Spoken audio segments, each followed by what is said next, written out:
I don't know about you, but as an avid 90-day viewer myself, I'm pretty used to watching people ignore obvious red flags. But there's not being subscribed to my YouTube channel kind of red flags. Might want to fix that. And then there's finding it cute when toxic juice heads like this tell you to stop talking and listen to them because they're the alpha. That's just him throwing a little fit, and I think it's so cute. But before we get into why someone like Shekinah still falls for these Andrew Tate wannabes, first, who are these people?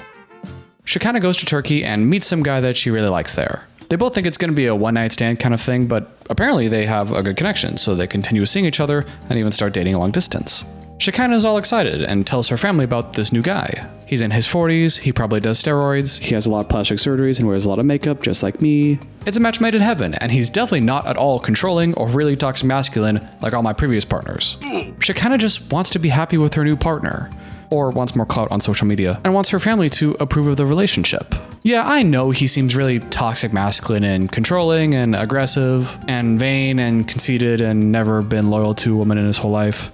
So besides all that, he's a great guy, but her friends and family aren't buying it.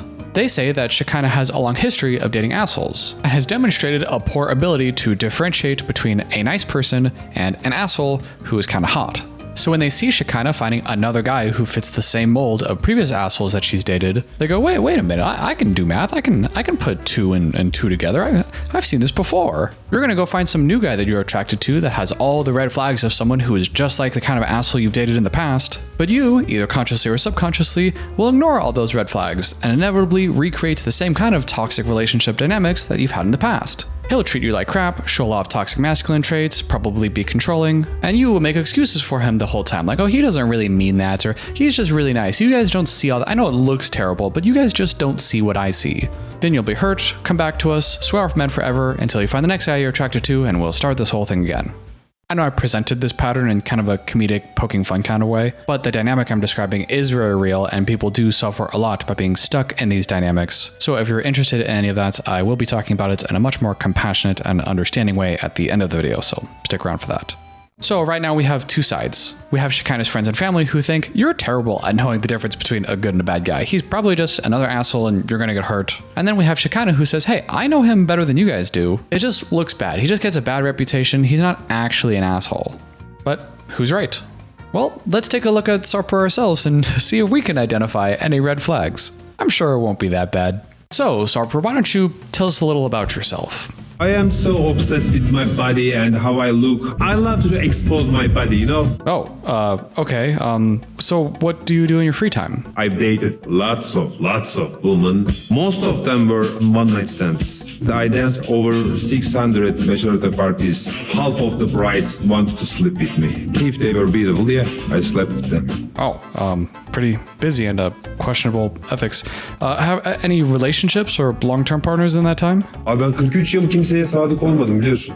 Wow, and you're being loyal to Shekinah now? This is the longest duration that I am faithful to a woman. I mean, I have no sex with no one for 79 days. Who's counting, right? I'm counting. Oh, you weren't supposed to hear that. So how do you think you're going to make this work with Shekinah now then? It will be difficult. I will do my best. Somehow. I don't know how. We'll see. Yeah, it sounds pretty rough. So what do you like about her? She looks like a sex bomb. I am a tough guy, bad boy. All right, I think I have all I need to know. Thank you for your time, Sarper. That was very illuminating. Well, that was interesting. But you know, maybe there's something Shekinah sees in him that Sarper just doesn't let us in on. So let's ask her. Shekinah, what is it that you like about Sarper? He's just the most stunning man I've ever seen. Our sex life is just like out of this world. It's insane. Okay, so you're attracted to him. Are there any other values or character traits that he has that really tell you that you're compatible? He was wearing highlighter on our first date. I mean, that is so cute. My attraction and connection with Sarper is so strong that I am willing to leave this entire life that I built in Los Angeles to go and be with him.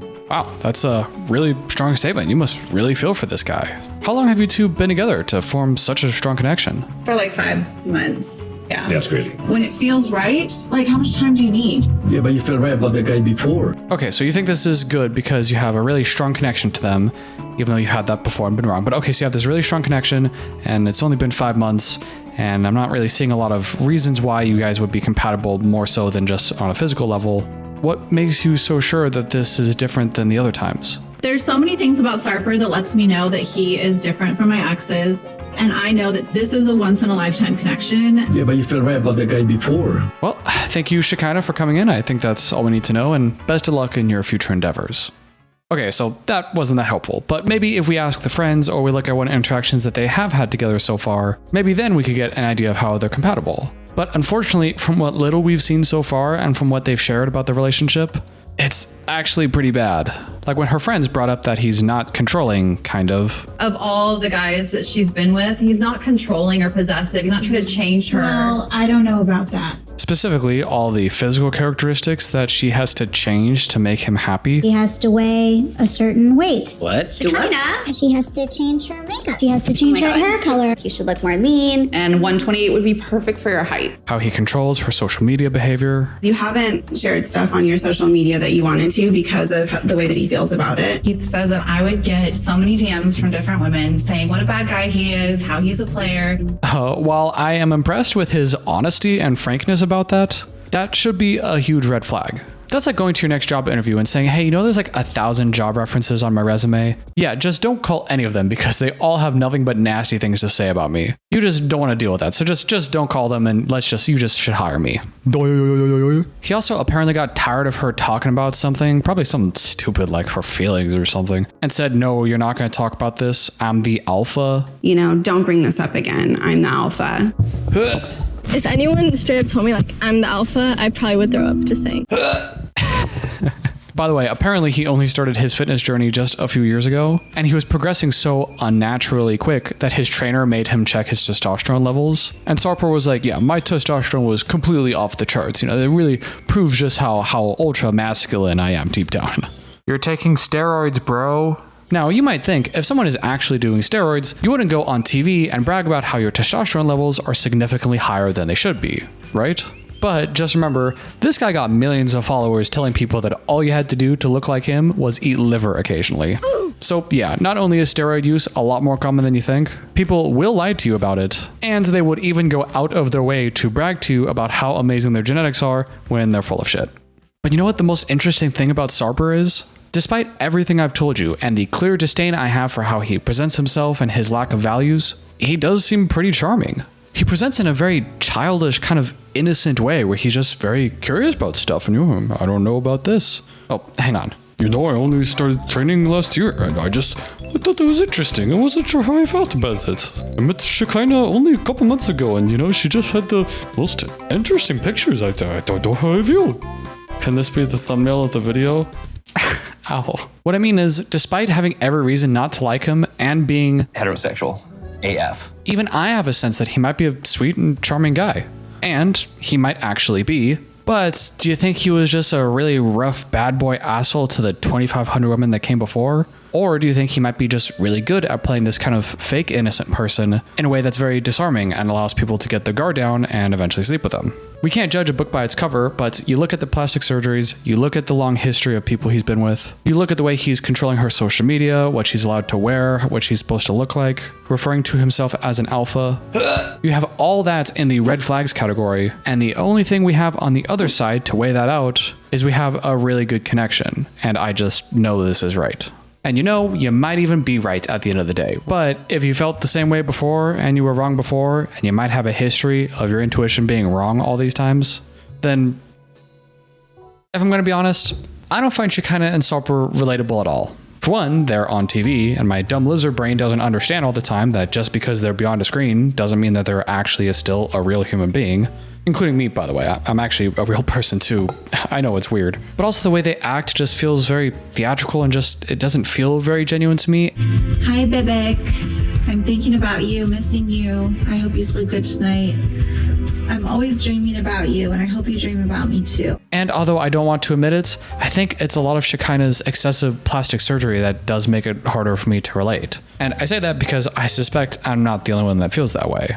However, one of the benefits of being a content creator is when I think about this and when I talk about it out loud, although I'm teasing and kind of making fun of it at the time, I hear myself talking about being stuck in a cycle of repetition compulsion and trying to find a partner that loves you, and you seem to find the same person over and over again that treats you poorly and you don't know what's going on, and you're trying to find attachment and love and you just can't find it and it feels so toxic, you keep getting hurt. I hear all that and realize I know I'm having fun with Shekinah and I can't really relate to her, but this is a real issue. This is a problem that a lot of people struggle with, and you may be one of them. Your dating record sucks, you feel like you keep just finding and getting attracted to assholes over and over again, and you don't want to be attracted to them, and you want to stop this toxic cycle, and then you find a new person and you end up getting attracted to them to find out that they're assholes too. It sucks. And like always, if you relate to this in any way, I'm not a therapist. Go seek a professional, get the help you deserve. This is just a YouTube video and I'm just some fuck in my room. Don't listen to what I'm saying. I don't know anything at all. But just to give a little bit of hope, and this is just very general idea, so take it with a grain of salt, is that oftentimes the solution is not to have a sufficiently robust checklist of relatively superficial qualities to be on the look for,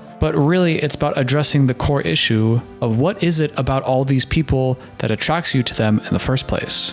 Oftentimes there's a shared characteristic and similarity of assholishness that even if they don't immediately present in a way that's obviously recognizable, because of how you were raised and your idiosyncrasies and your attachment figures in your life, there's something about these people where you can sense that they're assholes deep down in a way that's relatable and triggers feelings of attachment longing in you. And oftentimes there's something about them, their particular brand of common assholishness, that feels familiar and reminds you somewhere, somehow, of your attachment figures growing up, your parents. And while initially that can sound somewhat disheartening because you think, okay, so love and asshole is like linked in my mind, doesn't that mean I'm screwed? Well, with enough self-work and therapy, you can undo that link, and you can even better start to identify when you actually feel genuine feelings of love and connection and safety with someone, versus when you feel, oh, that's a trigger, that's an attachment thing, that's reaction, that's attraction, that's not actually a genuine connection. I'm basically just being triggered into wanting them to like me. So that's different. That's not real love. But that person actually has a lot of comparable values to me. We get along. I feel safe with that person. I trust them. Maybe that's what real love can feel like, and I just didn't know that love can feel so safe and rewarding. So it can be worked on, and I really hope that if you relate to this, you can work on it, find a therapist to help you with that, and come out the side better and more capable and ready and willing and able to have healthy and loving and compatible relationships. Because as Dr. Armando would say, you deserve it. You really, really do. So in summary, even if you don't relate to Shekinah or Sarper very much, because honestly, I certainly don't relate to them at all, but they probably don't want to be in that cycle either, and we can try to have some compassion and patience with them. And of course, if you're like that, then, get the help, blah, blah, blah, and take care of yourself. Thanks for watching today's video. Let me know what you thought about this couple in the comments down below. And if you like this video, make sure to like the video, hit subscribe, ring the bell for notifications, and every comment helps the algorithm. Thank you, and I'll see you in the next one.